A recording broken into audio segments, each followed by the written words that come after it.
The Kansas State Wildcats basketball season may be over, but the offseason brings exciting things to come. 2 new commits, the transfer portal, so much more to talk about. Let's dive in. You are Locked On Kansas State, your daily podcast on the Kansas State Wildcats, part of the Locked On Podcast Network, your team every day. Yes, welcome on into Locked On Kansas State, your daily Kansas State Wildcats podcast. I'm your host, Christian Rao, and thank you so much for making Locked On Kansas State your first listen every single day. Welcome back to my everydayers. Today's episode is brought to you by FanDuel. Right now, new customers can get $200 in bonus bets if your first $5 bet wins. Very excited to bring back my favorite guest, Joe Tillery, on a Friday. This is the best way to end the week. After the way the week went for us in Kansas City, it was exciting at first, and then it just went into, I think you said it the best on your Twitter, it looked like a rec squad at one time. It's a good feeling to have you on the show, Joe, and you come with good news. I do, man. I want to say thank you for having me, as always. Always appreciate being here. But hey, thanks to you guys. Thanks for all the listeners of the show, all the subscribers, everyone that tunes in. We're across the 3,000 mark on the channel, so it is big news for sure. I love it. Love it. And that means that we're going to get a tattoo, getting the Wildcat on the leg, right? We're going on the quad for that? Yes, sir. It'll be on the quad. I've got the consult set up for next Saturday. So we're going to go over the size, get the right spot, and we're putting pen to paper, or pen to skin, I suppose. I love it. I'm so excited for it. And obviously you can check out all the stuff at Joe Tillery on YouTube as he continues to bring Wildcat stuff all the time for you. And some of the stuff that you brought up in your recent videos, I kind of want to dig into today, kind of the same topics. We'll maybe dive in a little bit more to some of the stuff, and this nice compliment to yours, if you will. And obviously you can go check out his channel, but 2 new commits for Kansas State for this offseason. And I guess you could say that over the last couple of seasons, some of these freshmen have been a huge question mark in the Jerome Tang era. If you look on social media, which I caution you, if you look on Kansas State social media these days, especially on the basketball side of things, you will see that there's a lot of negative feeling about the recent freshmen and their production over the past couple seasons. I think some of that criticism is warranted. However, looking forward, there's a lot of optimism with some of these guys. 2 of them come in and commit just last week, Ashton Magee and Zay Wilson. I want to dig into Magee first. Small forward, looks really exciting. It looks like a guy that if you would have been, he seems like he could easily have been a top recruit if he didn't become a late bloomer. That's really what it looked like. You had some good highlights. I saw some other highlights across other media outlets. What's your take on Ashton Magee as we move into this new window of what this basketball team is going to look like this offseason? Yeah, man, I think you hit the nail on the head. It feels like, both these prospects, and we'll talk a little bit about Zay Wilson as well, but both guys were relatively late bloomers. For Ashton Magee more so, but his size, his athleticism, all the intangibles of what you wanted there. I remember watching a video of his coach saying, hey, if you could build a person, a player, anybody that fits the description of a basketball player, if you could craft the perfect person, it'd be Ashton Magee. Now, you'd think that would say 5-star talent, top of the list, but realistically, he's playing in a state that doesn't get recruited heavy for basketball, but he's got so much athleticism and so much ability. It's just about refining that package, because the kid averaged, 24 points, 8.5 rebounds, whatever the case is. Talented kid in high school, but there are some questions with his jump shot, but overall, I feel like he's the guy that if you could develop him over the next year or two, which I know that's kind of banking on a lot in the new era of college basketball, but when you have kids that come in and are ready to work, and from all I've seen about this kid, all I've seen about, whether it's his high school tournaments or just being around, talking on interviews, different things like that, he feels like a dude that is well adjusted for the moment. It's not, the lights aren't going to be too bright for him. It feels like a kid that wants to work and get better because he knows this isn't the end all be all. A lot of freshman kids now kind of have this, maybe not chip on their shoulder, but they have this ideology that they're promised something on the basketball team, promised to be a starter, promised to play this amount of minutes. Both the guys talked in their interviews with a couple different dudes at 24/7 Sports. I don't have their names off the top of my head, but and they basically said, hey, Coach Tang was honest with me saying, I will play as much as I deserve. You have to work for your minutes. And I know Coach Tang is the most popular guy right now, but you got to like that honesty and transparency because, hey, if these kids go out there and are truly one of the best 7 or 8 players on the team, they'll get minutes. Yeah, and if you talk about transparency, we saw there was a post-game presser with David Castillo, the freshman guard for Kansas State, this past week after the loss, and he said that he's ready to come back. There was not even a thought in his mind when it comes to the transfer portal. So whatever that case is, it seems like the relationship with the freshman class is good. So that's really good to hear. Are we giving bad criticism, or are we looking at the freshmen moving into Kansas State and really all of college basketball as a whole? Are we giving them an unfair advantage when them starting off? Like, all of them aren't Cooper Flag, but it seems like every time a new player commits, you immediately compare them to, oh, they're going to be this amazing player that can start day one. We look at David Castillo. He only got about 10 minutes per game this season. How I saw the screen go out, so excuse me on that. But how do you this freshman class and how we look at it and how we should look at it moving forward? It's a great question. I think you look at it a couple of different ways. There are so many lofty expectations set for incoming freshmen, and that's partially because of the modern college basketball fan, and it's part of the landscape of college basketball as a whole right now. Because so many people are being paid such astronomical numbers, and unfortunately for the kids, this is the part that I wish would change, is that those numbers aren't protected. I mean, sometimes, like, I can't tell you what Ashton Magee's making, but in a theory, his agent could leak it out to someone, that number could get out, and they'd know exactly what Kansas State's offering. When that number becomes public, and we saw it with Coleman Hawkins, the expectation's there that, hey, this guy owes me, say, $100,000 worth of production in his freshman year. We're paying this, we need that value back. That's the part of college basketball that frustrates me, that you get the both ways of, I know what he's worth to this team. He's not giving me what we need to pay for. He's not giving me this, or he's exceeding his value. Now we have to pay him more. We're in trouble with that. I think when the casual fan starts thinking of it as a business, that's when we lose the love for sports. That's when we lose the allure for this whole thing. But as far as expectations go, man, there isn't a lot of Cooper Flags in the world. There just isn't. There's a ton of Ashton Magees and a ton of Zay Wilsons that, because everybody knows, hey, it's a transfer portal dominated world, those guys almost have a harder path to get to college basketball. But I think the recent rule change to go from 13 scholarships to 15 are helping out the modern freshmen, being at the point where, okay, I might not play 10 minutes a game here. I might just redshirt, but still teams will prioritize because they have a couple extra spots to give. So I think it's both ways right now. I think college basketball as a whole, the industry is a little bit, wonky, but I think realistically there's good signs ahead. It's just about the landscape as a whole right now. I mean, he looks fun and a high motor kind of guy. You talk about his athleticism, 6'7", averaged 24 points per game in his season. And as we mentioned, he's a late bloomer. So I don't expect him to be a 20, 25-minute guy per game, but I can see him finding a way to have a type of incorporation on next season's team. I mean, we'll see what happens moving forward. Another guy, though, I think I'm a little bit more excited about. That's the second player that committed to Kansas State. Plus, there's a possibility that Kansas State, the football team, isn't the only players going across the seas. It looks like the recruiting staff is doing so as well. So let's talk about that and much more right here next on Locked On Kansas State.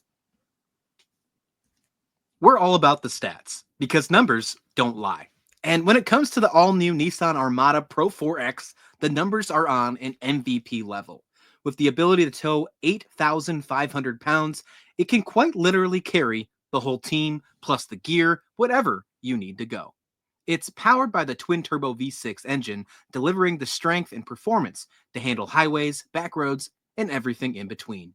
And with the room for up to 8 people, the Armada Pro 4X is built for big crews, big adventures, and even bigger memories. Wherever you're exploring off-road trails or rolling up in the arena, the Armada Pro 4X brings power, versatility, and style wherever you go. So take your adventures to new heights in the all-new Nissan Armada Pro 4X. Learn more at nissanusa.com. This episode is also sponsored by FanDuel. March Madness is here, and FanDuel is giving you the chance to get in on action like never before. Right now, new customers can get $200 in bonus bets when your first $5 bet hits. That is 200 extra bucks to use on everything from buzzer beaters to Cinderella stories and even who's cutting down the nets. I got my eye on a few underdogs this year. You're going to get our picks later on in this show who Joe thinks is going to be some favorites, but I'm a Big 12 believer. I'm leaning towards, unfortunately, I think Iowa State looks really good. I know, Farmageddon, how dare I say that, but also Houston. How can you knock out a team like Houston? So visit FanDuel.com to get started today and get in all the college hoop actions all tournament long. That's FanDuel.com. Welcome back to Locked On Kansas State, your daily Kansas State Wildcats. Do me a favor, click that subscribe button below. We are building up, folks, almost to 700 subscribers. I thank you so much for joining the journey. Here with Joe Tillery, you can find him on YouTube at Joe Tillery, Mr. 3K, if you will. And I'm really excited to have him on board for this Friday episode of Locked On Kansas State. We're talking new commits, Ashton Magee coming over, the freshman, the exciting freshman. You might not look at it when you look at his stars, but if you look at his tape, super exciting. Speaking of tape, though, another player that is super exciting, Zay Wilson. I think he is a really fun piece, Joe. You had a video that came out just a few days ago, right after he committed. Inside of that, you had some highlight film, and I was glued on the edge of my seat watching him play. Looks like a true point guard kind of style, but the shot was impressive. Driving the lane was impressive. It looks like he can be a facilitator and a playmaker at the next level. Very excited to see him play. Yeah, I was excited to see Zay Wilson. I know that K-State's basketball staff has caught a lot of flack for maybe not exhausting all the local ties. Obviously they do, but it's just something they keep it more in private than what you or I would know at face value. With Zay Wilson, man, I watch his film like someone tossed out, this is an early thing to put on a kid. So I'm going to take that with a grain of salt. But someone referenced Barry Brown and kind of had that same, like, the overall control of the game, the overall speed of the game. He's playing the game he wants to play rather than what the defense dictates. You saw that a lot with Zay Wilson. He was another case of a late blooming kid where, hey, he peaks the same way he is now. 2-3 months earlier, this kid might be a legit 4-star prospect. Obviously, 3-star top 175 kid, he's no slouch, but it's one where you see the ability and the flash of how his game could quickly translate to college basketball. Like, there's less question marks about his game, more so with the guards and guys like that. You got to get up to speed. And that's such a generic thing to say. But for Zay Wilson, I feel like that adjustment's right there because he shows some really good things on tape. Now, again, this is another freshman. Do you see him now? We can go to the comparison table here. A point guard freshman. Do you see any type of comparisons to David Castillo or maybe a spot for him to contribute as a freshman next season like Castillo did this year?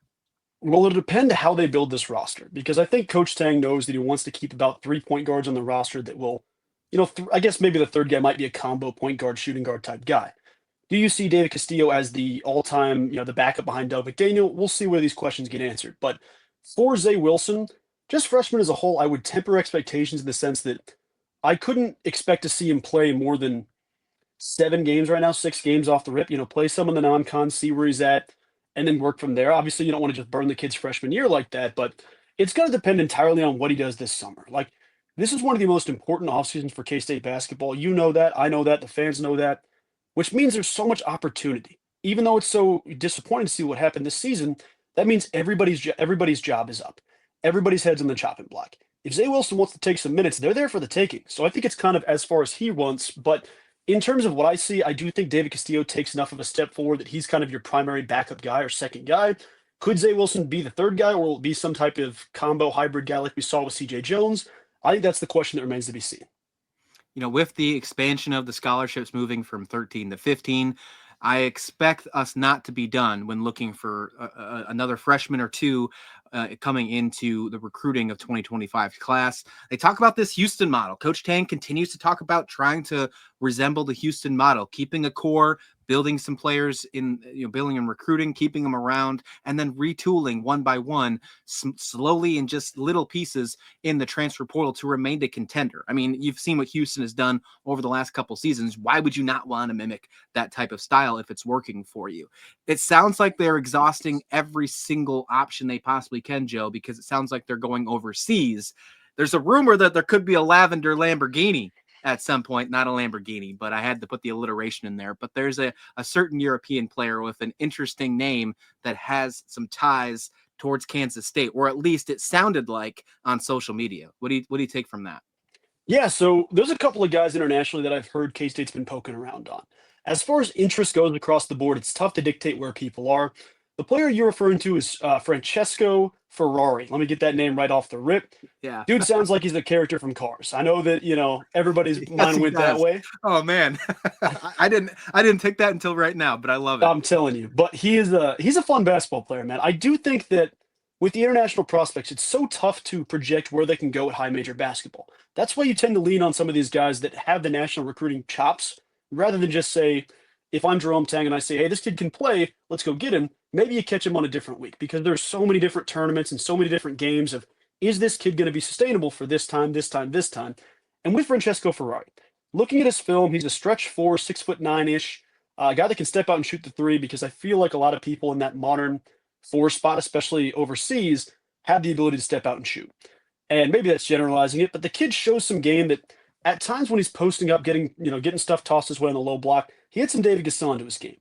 That being said, I do feel like, based off the language of the tweet that Joe Tipton said and the way he phrased it of, hey, this kid is pursuing the college basketball route, he's got offers from this people, these people, these people, something about it wasn't as urgent to me. It didn't feel like a thing where it was Kansas State's right on the hot trail, because if you recall, maybe a week or two before, there was a kid, Thomas Basong, who was an overtime elite kid, and Joe Tipton basically said, hey, brand new offer from Kansas State. This is the kid we're looking at. And even that one I've kind of cooled off on, but I didn't know that the language was where I wanted to see it for Francesco Ferrari. So I'm apprehensive to see if that one comes to fruition or not. But one kid I am eager about, and I mentioned in a previous video, is Matthew Grujic. He's a kid at FC Barcelona, 17 years old. I know you think, all right, he's not going to be ready.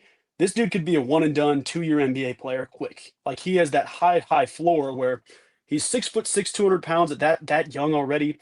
He's got some of that classic European style, Luka Doncic style game, and he's one that Kansas State's heavy on. I know that Louisville's heavy on him. There's a couple different teams going after the kid, but it does sound like he's at a good position with Kansas State, and he'd be one that realistically would change the entire class of 2025, because technically some of the European prospects come as high school commits. This would technically be a high school commit for him, similar to what Kansas did with Johnny Furphy. I expect him to have that type of impact off the rip, where he could be that fringe. Do I want to go to the NBA this year? Do I want to come back for a second year? He is a talented dude, but just one that caught my eye absolutely. When's the last time we've had someone, if ever, that has been a one and done kind of feeling that has been like that? Would this be a new type of recruit, at least in the Tang era, for sure? Definitely in the Tang era. I mean, looking back, I don't think Bruce had anybody. Realistically, the only major NBA staples that I think of would be like Wes Iwundu was there, Dean Wade was there, but neither of those guys were one and done type dudes. Obviously, Mike Beasley was the one that my brain goes to. I'm sure everybody else's does, but there's probably some people I'm missing along that line too. But this isn't something that you've seen for Jerome Tang's team. Like, he's tried. He's gone after these big name dudes that truly have NBA potential one and done type dudes, but they've just gone elsewhere. We've made the cut down lists. We haven't seen it to the end goal. Matthew Grujic is a kid that is absolutely attainable. And I think the overseas thing, like, I can't speak to this kid because I don't know the ins and outs of this, but I think when you have players like David Gasson, and obviously you have Moby, and you have these guys that are international kids that come to Kansas State and find success in their home, like their new home, so to speak, it's got to be appealing to some of these guys. It's a good pitch to say, hey, this kid David Gasson is from the Netherlands, and he stayed here for 3 years. He developed into an all-conference type player. That's got to be at least appealing as a kid that's from overseas. But I think Matthew Grujic would be a kid that is like a pseudo 5-star type pickup. I think he's a high 4-star, top 30 kid. But that's all patent pending, because the international guys don't get their stars right off the rip. Usually it's you commit or you have a couple different teams, then you get that late addition. So I would expect him to be the biggest prospect signed by Jerome Tang if Kansas State can get that thing done. That's exciting, and maybe that could change the narrative that people are thinking about when he's bringing in players that are not involved with the transfer portal. But there's still obviously some criticism with that because of what happened this past season with the transfer portal and where we ended up this season. I want to dive into that. We are now in the Kansas State offseason. What is the outlook looking forward? It's going to be a crazy offseason, as you mentioned, probably the most important since Jerome Tang has been here. Transfer portal, recruits, I mean, everything, you name it. We need to dive into this to finish up this one, Jill, right here on Locked On Kansas State. Ever check your bank account and wonder, where did all my money go? Well, between dining out, online shopping, and entertainment, it is easy to lose track. Believe me, that is where Monarch Money comes in. Your personal CFO. It gives you full visibility and control over all of your finances. Monarch Money isn't just a budgeting app, though. It is a complete financial command center. You can track all of your accounts, investments, and spending all in one place. So you just stop managing your money and start building wealth. It's amazing. It's an all-in-one convenience instead of just juggling mobile apps, and you can use it's just absolutely incredible. You can use Monarch to check your finances, track spending, and even plan long-term goals all in one spot. So take control of your finances today with Monarch Money. Use code LOCKEDONCollege at monarchmoney.com for 50% off your first year. That's monarchmoney.com, code LOCKEDONCollege for half off your first year.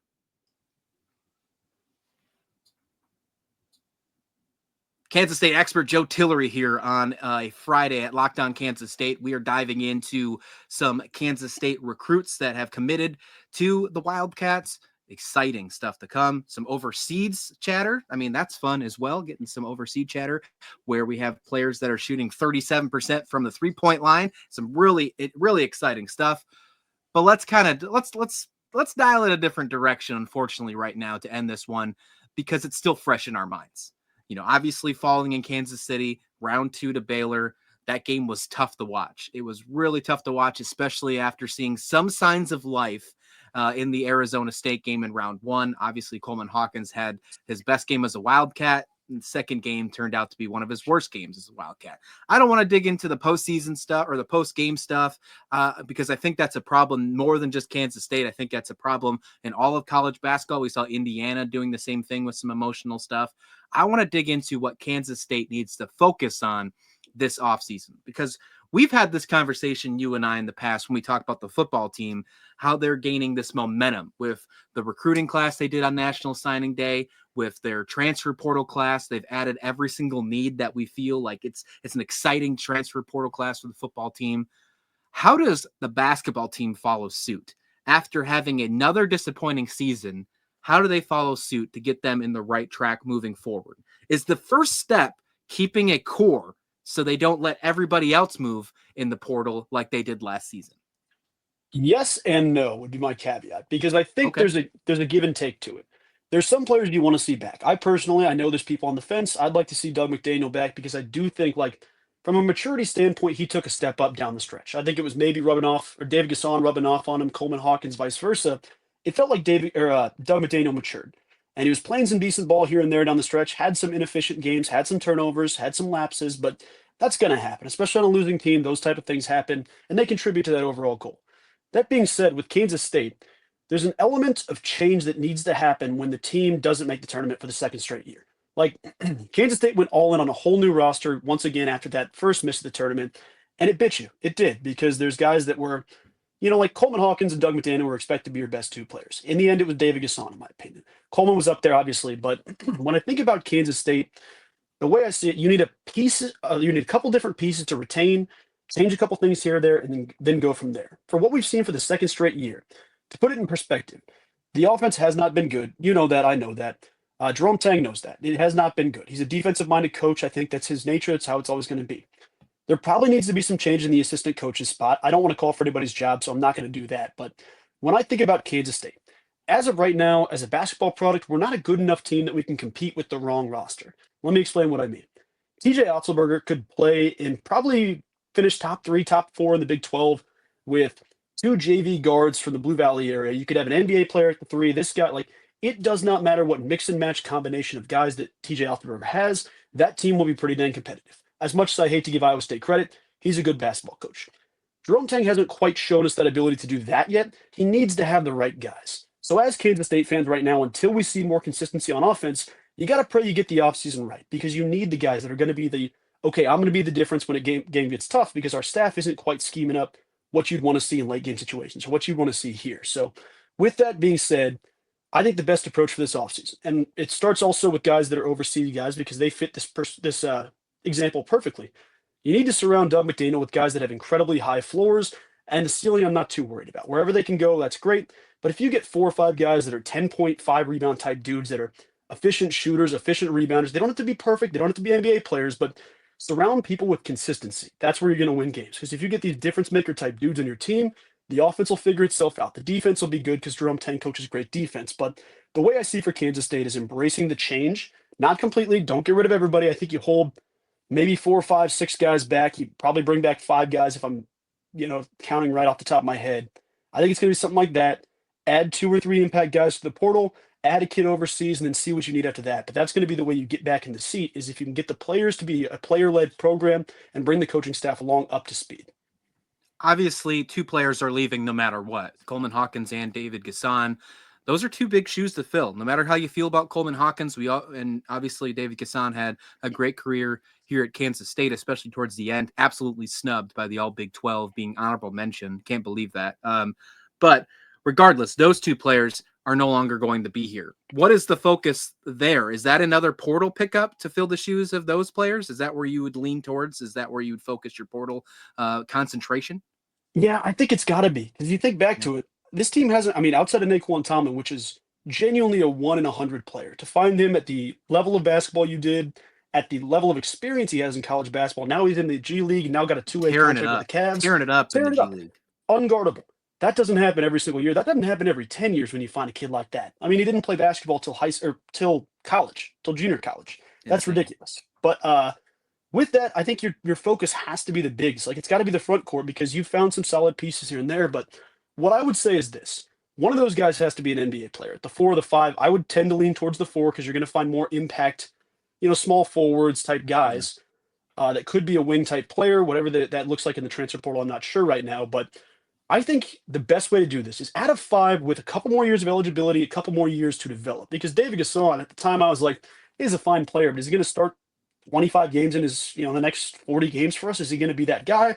He develops into one of the best players in the conference. If you get a guy that's a high upside developmental type guy like that, I wouldn't be mad at it. Combine him with Byfall if he sticks around off the red shirt. See what you can get there, but you have to have an impact like NBA player type dude at one of those 2 positions if you want to get to the promised land. Going back to that Houston model conversation, because just like Jerome Tang and his buzzwords all off season or all season long, he's talked about that multiple times, trying to get that Houston model to retain success because again, they're doing it. So might as well try and mimic, something that is doing really well. If too many players leave once again in the portal, although you missed the NCAA tournament once again, you want to have some type of turnover because if you run it back once again after falling 2 times in a row, it's like the definition of insanity, right? That was what you expect. But if too many people leave, are we going to run into this same issue like we did in the non-conference schedule where we were worrying about trying to find buy-in and trying to find out how this team meshed before, and then once it finally happened, it was too late and this team was already outside looking in? Potentially so. I mean, that's the gamble you run with the transfer portal. If you have to build an entire team from the transfer portal, I mean, there's no guarantee. Like that team could win a national championship if you find the right mix of guys. They could also just as easily finish dead last in the conference because you just don't know what your team's going to be like till it's there. I mean, look at Kansas. They had AJ Storr, awful season. Obviously had one of his best games to date the other night in the tournament, but you just don't know what you're going to have with guys till they get on campus and they're on your team, how they fit into that dynamic. You can project it. You can ask pros. You can ask this person. Until it is in front of your eyes on your team, you don't know what you're going to get. What I would say is with the Kansas State type Houston model of what we're trying to go for, you need to develop guys. You need that's the bread and butter of this. You think about the massive jump Cam Carter took from his sophomore year to his junior year. You think about Naquan Tomlin. You think about these guys that develop throughout the season. You can't just build everybody every single year. But with that model, if you lose too many people, you're up to that spot of it's 50-50. And I got to tell you, I have more faith in Jerome Tang developing Doug McDaniel as an example than I would him having a 4th point guard in 4 years. That risk of, hey, it's going to be a risk to keep Doug. Is he going to develop into who we want? You're going to have more success developing Doug McDaniel than you would potentially taking a swing and missing on another player at that spot, and then you're just out of luck. So I would trust the guys that choose to stick around to an extent, and then try to piece a couple guys there where you hit on 2 or 3 guys in the portal from there. Doug McDaniel, such an interesting story already with him after him not starting at the beginning of the year, what seemed like a fractured relationship with Jerome Tang. Those last couple pressers, it seemed like those two were father and son. It was super impressive watching that relationship grow. So I would be excited to have Doug McDaniel back as the point guard for Kansas State next season. You got a favorite for March Madness? I mean, there's a lot of first seeds that look good. Auburn, Duke. Who's your favorite? And maybe a Cinderella. Who do you got? Yeah, I'm going to give you a hot take. Not a hot take. I'm going to give you a decent take. Bring all the hot takes. There's not a hotter team in the country right now than BYU. They have everything you need. They're 11 deep. You have a top 10 pick at the point guard position. You've got a kid that's going to be, in theory, if he declared this year, he'd still be a first-round pick or close to it in Cannon Catchings. That kid doesn't even see the court. You've got arguably a kid that was top 3 in Big 12 Player of the Year odds. I don't think he was statistically, but Richie Saunders is playing as good a basketball as anybody in the world right now.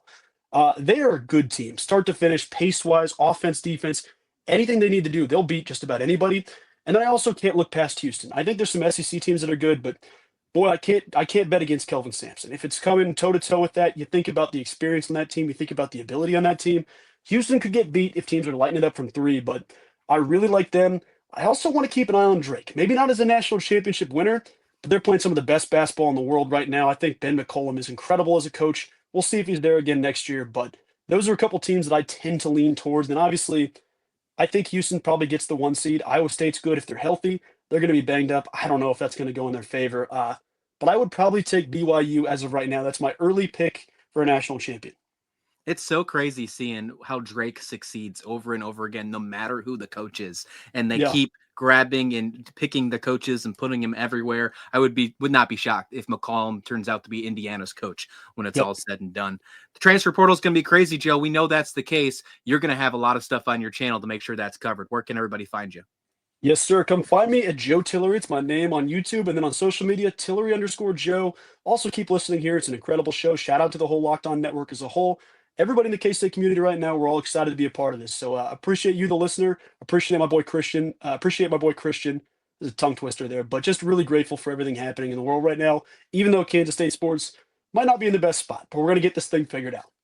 Absolutely. I love it. And you already predicted it. We're winning a natty next year. I saw it on your Twitter page. So gotta love that. Absolutely. Please like the video. Please subscribe. We'll be back here with a lot more, with plenty college basketball. We got the women's selection show coming up. We got college football to talk about. There is plenty of Wildcat stuff to talk about every single day of the week. We'll have you locked in right here on Locked On Kansas State.